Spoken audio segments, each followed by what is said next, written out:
नमस्कार दोस्तों, आप सभी का स्वागत है मेरे यूट्यूब चैनल बिहार बोर्ड तक में।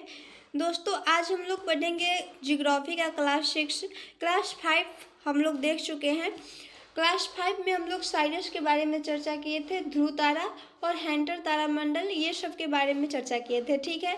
और साइरस जो है सबसे चमकीला तारा होता है, ये सब मैंने बता चुकी हूँ। और इसे ओरियन के माध्यम से खोजा जाता है, ठीक है। आप नहीं देखे होंगे तो प्लेलिस्ट में जाइए, वहाँ पे आपको मिल जाएगा। आइए हम लोग जानते हैं ज्योग्राफी का क्लास 6। इसमें आज हम लोग नक्षत्र के बारे में चर्चा करेंगे, ठीक है। नक्षत्र होता क्या है, सबसे पहले इसके बारे में हम लोग जानते हैं। और नक्षत्र की संख्या कितनी होती है, इस सब के बारे में आज की क्लास में जानेंगे, ठीक है। चलिए आज जानते हैं नक्षत्र के बारे में। नक्षत्र होता क्या है, तो यहाँ पे देखिए, सूर्य के समीप तारों के समूह को नक्षत्र कहते हैं। यानी सूर्य के नज़दीक में जितने तारों का समूह होगा उसे हम लोग क्या कहेंगे, नक्षत्र कहेंगे। और इसकी संख्या जो है वो 27 है, 27। नक्षत्र की संख्या कितनी है फ्रेंड्स, तो 27, ठीक है। ये क्लियर हुआ। आइए नेक्स्ट पॉइंट देखते हैं। भारतीय मनीषियों ने 28वें नक्षत्र अभाजित की भी परिकल्पना की है, ठीक है। सूर्य एक महीने में 2.25 नक्षत्र को पार करता है। बहुत ही इंपॉर्टेंट क्वेश्चन बन सकते हैं कि सूर्य एक महीने में कितने नक्षत्र को पार करते हैं, तो 2.25, ठीक है। आइए यहाँ पे देखते हैं नेक्स्ट पॉइंट। भारतीय ज्योतिष पर इसका प्रभाव देखा जाता है। भारतीय ज्योतिष पर किसका प्रभाव देखा जाता है, तो नक्षत्र का, ठीक है।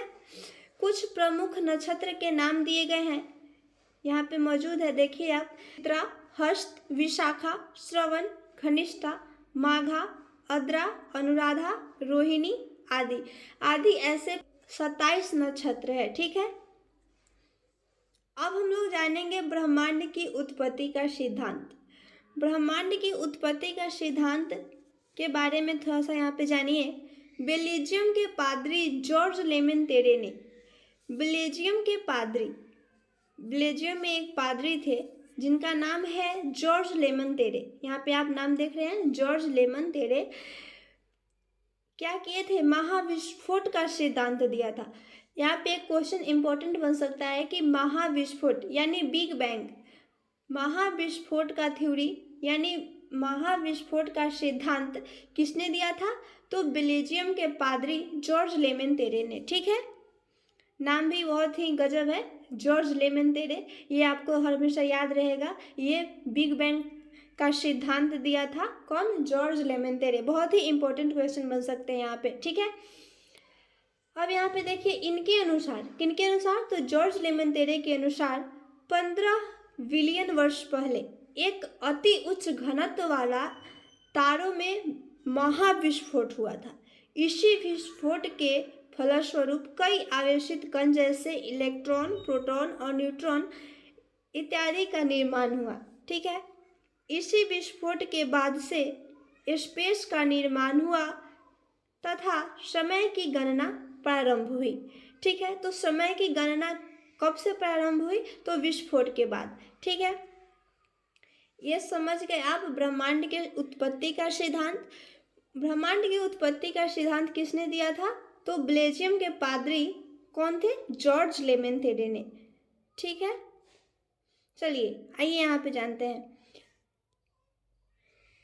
कण आपस में संकेंद्रित होकर तारों का निर्माण करते हैं। यहाँ पे बहुत ही इंपॉर्टेंट पॉइंट है फ्रेंड्स, यहाँ पे गौर कीजिए। कण आपस में मिलकर क्या करते हैं, तो तारों का निर्माण करते हैं। कण आपस में संकेंद्रित होकर यानी मिलकर किस चीज का निर्माण करते हैं, तारों का, ठीक है। और कई तारे मिलकर आकाशगंगा का निर्माण करते हैं। कई तारे मिलकर किसका निर्माण करते हैं, आकाशगंगा का। देखिए एक पे एक पॉइंट ऐसे बन रहा है, पूरा मिला जुला है, ठीक है। आप इसे ध्यान से पढ़िएगा तो आपको समझ में आ जाएगा। कण आपस में संकेंद्रित होकर तारों का निर्माण करते हैं और तारे मिलकर आकाशगंगा का निर्माण करते हैं। और 3 आकाशगंगा मिलकर सुपर क्लस्टर का निर्माण करता है, ठीक है। यहाँ पे तो कोई दिक्कत नहीं। सुपर क्लस्टर मैं पहले भी बता चुकी हूँ आपको, आप मेरे वीडियो देखे होंगे तो आपको ये सब पता होगा, ठीक है। फिर से यहाँ पे जान लीजिए कि कण आपस में संकेंद्रित होकर तारों का निर्माण करते हैं और कई तारे मिलकर आकाशगंगा का निर्माण करते हैं और 3 आकाशगंगा मिलकर सुपर क्लस्टर का निर्माण करती है। ठीक है, अब आइए यहाँ पे जानते हैं कई क्लस्टर मिलकर क्या बनता है, ब्रह्मांड बनता है। कई सुपर क्लस्टर जब एक जगह मिल जाएंगे तो वो ब्रह्मांड का निर्माण होता है। ठीक है, आइए नेक्स्ट पॉइंट को जानते हैं, वैज्ञानिक हब्बल के बारे में जानेंगे। ठीक है, हब्बल नामक वैज्ञानिक ने बताया, क्या नाम है, हब्बल। हब्बल नामक वैज्ञानिक ने बताया कि ब्रह्मांड विस्तारित हो रहा है। किसने बताया, ये क्वेश्चन बन सकता है बहुत ही इंपॉर्टेंट, कि किसने बताया कि ब्रह्मांड विस्तारित हो रहा है, तो हब्बल नामक वैज्ञानिक ने। ठीक है, हब्बल देख लीजिए, ऐसे लिखाएगा, हब्बल नामक वैज्ञानिक ने ये बताया कि ब्रह्मांड जो है वो विस्तारित हो रहा है। ठीक है, अंतरिक्ष में छोड़े गए हबस नामक दूरदर्शी से इस विस्तार का पता चलता है।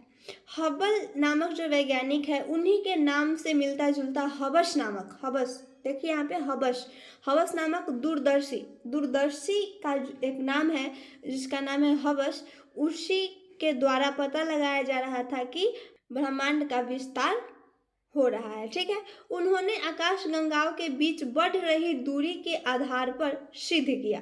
कैसे सिद्ध किया कि ब्रह्मांड का विस्तार हो रहा है, तो आकाशगंगाओं के बीच बढ़ रही दूरी के आधार पर। ठीक है, अब आइए नेक्स्ट पॉइंट जानते हैं, विद्वानों का मानना है कि ब्रह्मांड को विस्तारित करके कोई शक्ति है जो खींच रही है, अतः जब यह शक्ति समाप्त होगी तो पुनः सिकुड़ना चालू हो जाएगा और सिकुड़ कर पुनः अपनी प्रारंभिक अवस्था में चला जाएगा, तब इसे सुपर क्रंच कहा जाएगा। ठीक है, सुपर क्रंच कब कहा जाएगा, जब ब्रह्मांड पुनः सिकुड़ना चालू हो जाएगा। जब ब्रह्मांड सिकुड़ने लगेगा और सिकुड़ कर अपनी प्रारंभिक अवस्था में चला जाएगा, तब इसे जो हम लोग कहेंगे सुपर क्रंच कहेंगे। ठीक है, चलिए आज का जो क्लास था, क्लास 6, इतना ही तक। आगे हम लोग जानेंगे क्लास 7 में सौर मंडल के उत्पत्ति का सिद्धांत। सौर मंडल के उत्पत्ति के सिद्धांत के बारे में हम लोग जानेंगे और ये किसने दिया था और इसमें क्या क्या चर्चा है, इसके बारे में हम लोग नेक्स्ट क्लास में चर्चा करेंगे। ठीक है, तब तक के लिए जय हिंद।